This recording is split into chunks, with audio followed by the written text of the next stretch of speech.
2024 సంవత్సరం భారతదేశంలో వ్యవసాయ రంగం రాష్ట్ర ప్రభుత్వం యొక్క కంట్రోల్లో ఉంటుంది. మార్కెట్ యార్డులు ప్రత్యేకంగా. ఇది పరిస్థితి. కింద బురద ఉంది చూడండి.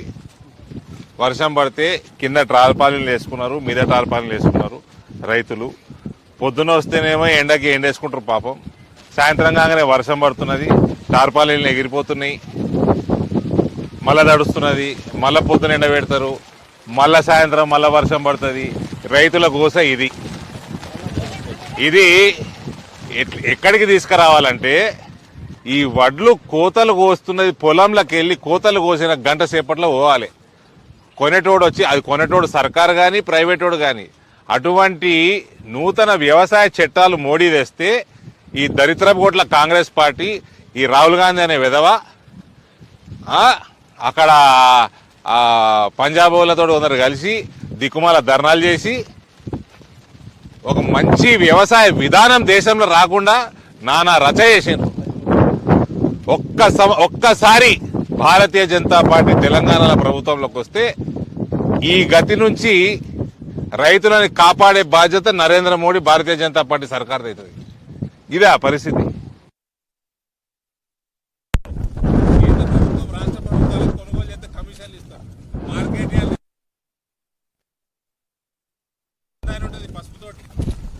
ఏ సౌలతులే రోడ్ల మీద ఏడబడితే ఆడ పాపం రైతులు ఆరేసుకుంటున్నారు.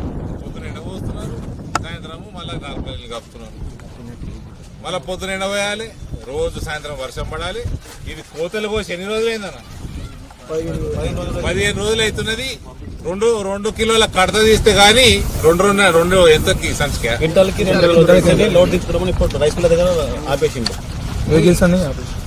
2 కిలోలు తక్కనే. 40 కిలోల బ్యాగ్కి 2 కిలోలు కింటాలకు కాదు, 40 కిలోలకి అంటే 5 కిలోలు.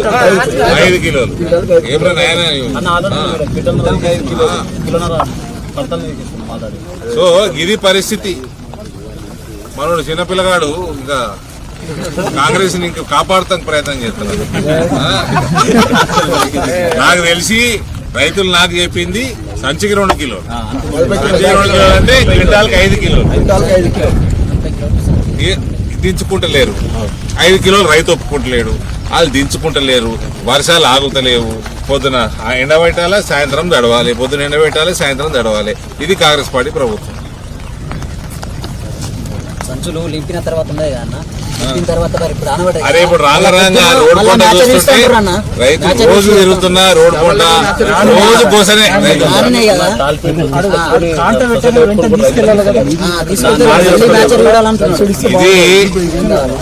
ఇది నరేంద్ర మోడీ ఒక మంచి మనసుతోటి రైతుల కోసం విధానాలు మారుద్దాం, వ్యవసాయ విధానం మారుద్దాం అంటే దాన్ని నానా రాజకీయాలు చేసిరండి కాంగ్రెస్ వాళ్ళు.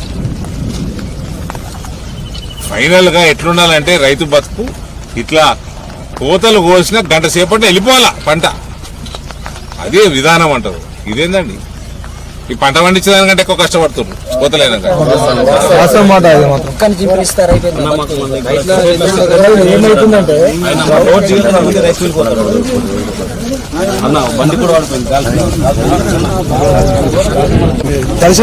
బ్యాగులు చూడడం, తడిసిన బ్యాగులు చూడడం నీకు కూడా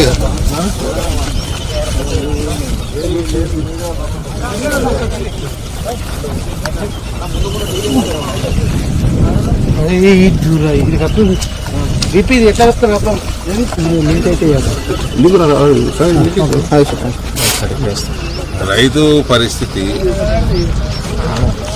ఈ 2024 సంవత్సరంలో ఈ గతి ఉన్నదంటే ఇది కొనుగోలు కేంద్రం. అంతేనా? కొనుగోలు అయితే లేదు. 15 రోజులైంది కోతలు అయిపోయి. 2 కిలోలు సంచికి తరుగు తీస్తే గానీ రైస్ మిల్లర్లు దించుకుంటలేరు. అంటే 5% తరుగు తీసుడు. 15 రోజులు అయితే రోజు వర్షం పడుతుంది.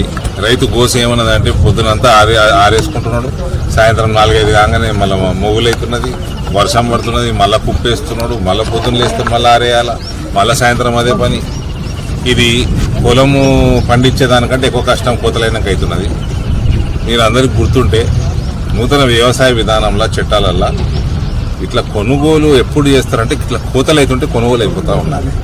అటువంటి విధానాలు తీసుకొస్తే నరేంద్ర మోడీ ఈ దరిద్ర కొట్టు కాంగ్రెస్ వాళ్ళు రాజకీయాలు చేసి పనికిమాల రాజకీయాలు చేసి రాస్తారోకోలు చేసుకుంటా ఒక మంచి వ్యవసాయాన్ని బాగుపడనీయకుండా రైతులు బాగుపడనీయకుండా చేసింది. రైతులో ఉసురు పోసుకుంటుంది కాంగ్రెస్ పార్టీ.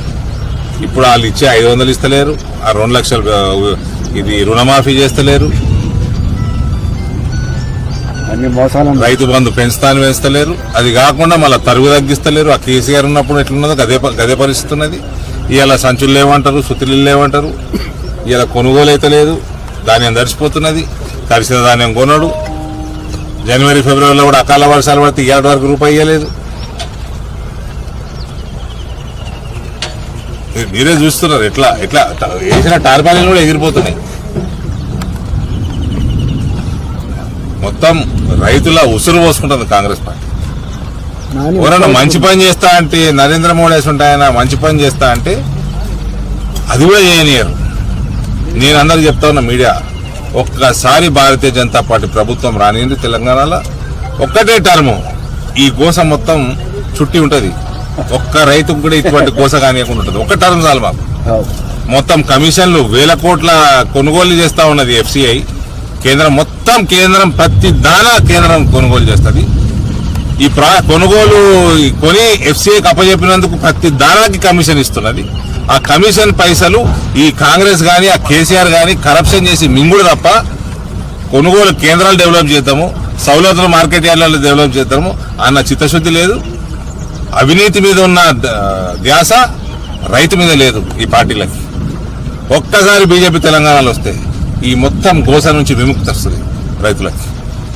రేవంత్ రెడ్డి ఈరోజు మీరు డైవర్ట్ చేయకుండా ఇదే న్యూస్ పెట్టండి. Thank you. ఎప్పటికప్పుడు వార్తలను వీక్షించేందుకు Q9 న్యూస్ ని సబ్స్క్రైబ్ చేసుకోండి, లైక్ చేయండి, షేర్ చేయండి. విలువైన సమాచారాన్ని ముందుగా మీరే తెలుసుకునేందుకు బెల్ బటన్ ని క్లిక్ చేయండి.